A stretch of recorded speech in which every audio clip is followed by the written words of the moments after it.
Pemirsa, Timnas Indonesia U23 akan bertemu Korsel pada laga perempat final Piala Asia U23. Apakah Coach Sintayong dapat membawa Timnas U23 menuju kemenangan dalam laga kontra negara ginseng itu? Kami akan langsung mengulasnya bersama dengan pengamat sepak bola Kusnaini. Bungkus, selamat sore. Bungkus? Oh, Bungkus, suaranya belum keluar. Mungkin bisa di-unmute terlebih dahulu audionya.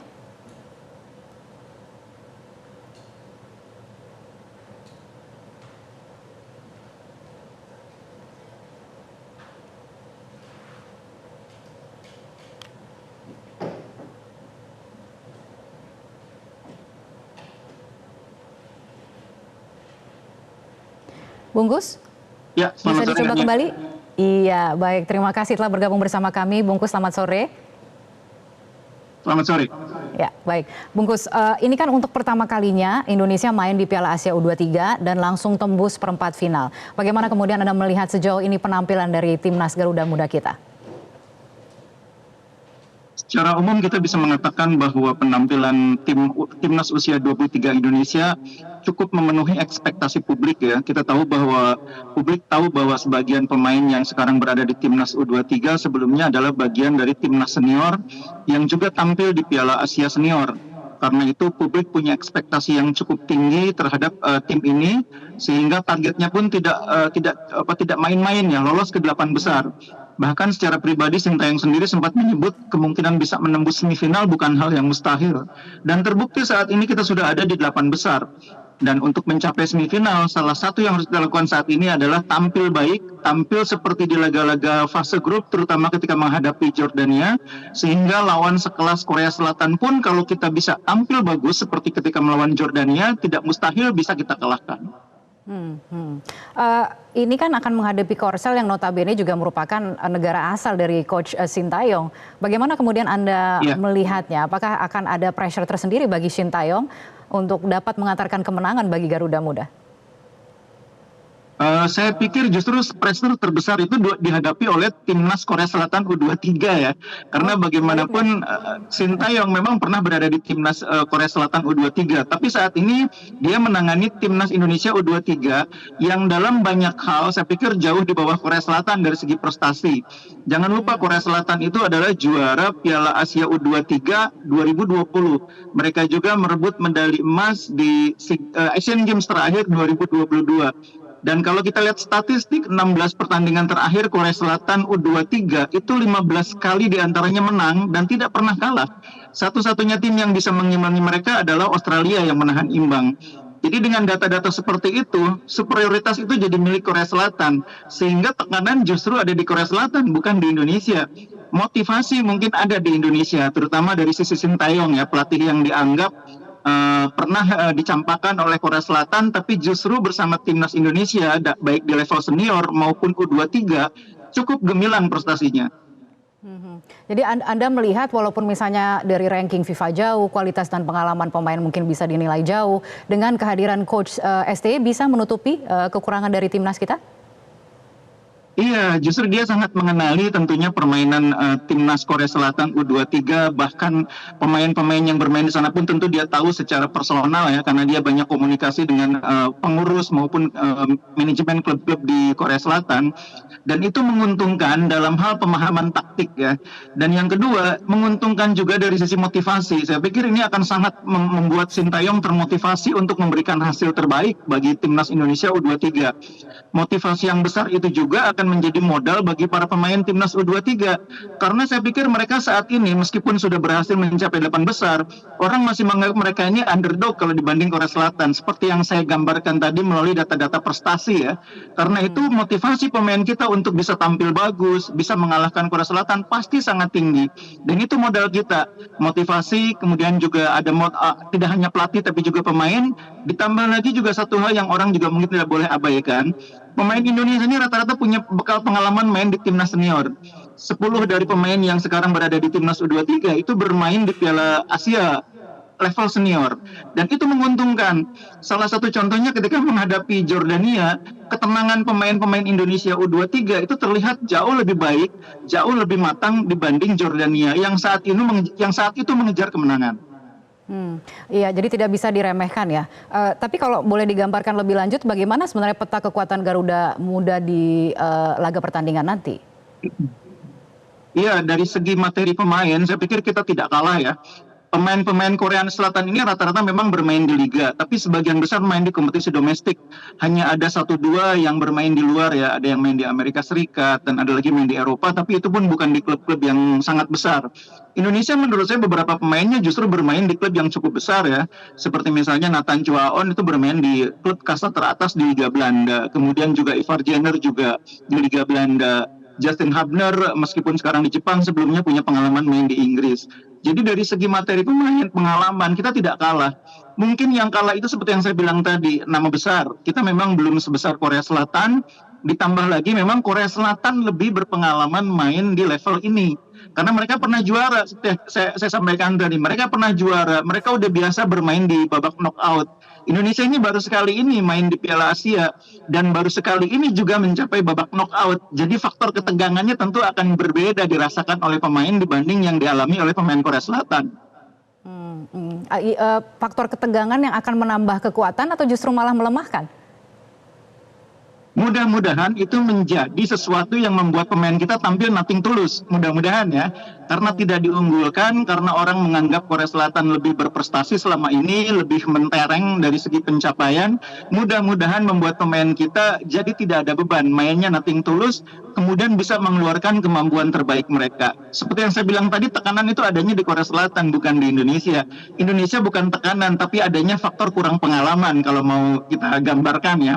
Mereka belum pernah main di level ini, karena itu mungkin faktornya kurang pengalaman. Kalau tekanan adanya di Korea Selatan. Oke, Bungkus, permainan bola-bola pendek dengan kecepatan kan selama ini menjadi andalan dari Coach Sintayong. Apakah pola-pola seperti itu kembali akan diterapkan dalam laga melawan Korsel nanti?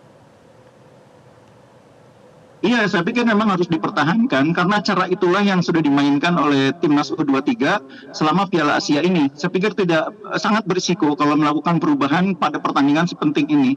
Nah, mungkin masalahnya adalah tekanan bagi cara main Korea Selatan dengan tekanan mereka sebagai tim yang lebih diunggulkan akan membuat mereka bermain lebih hati-hati. Beda dengan Jordania yang ketika menghadapi Indonesia bermain agak ceroboh ya.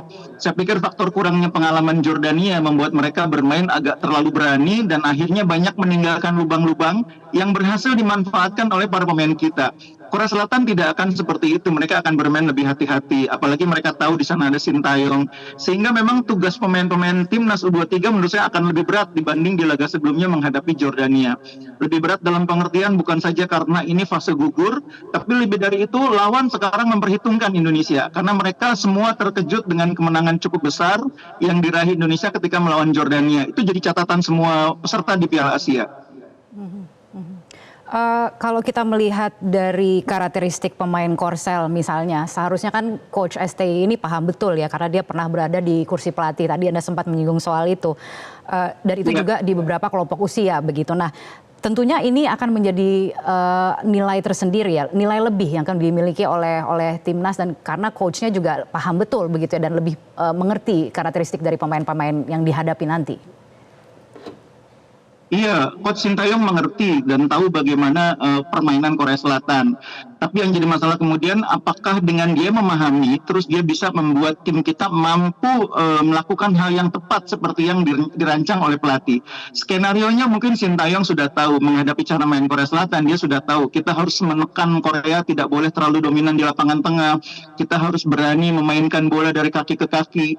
Nah, kalau itu jalan di lapangan, kita akan bisa mengimbangi Korea Selatan.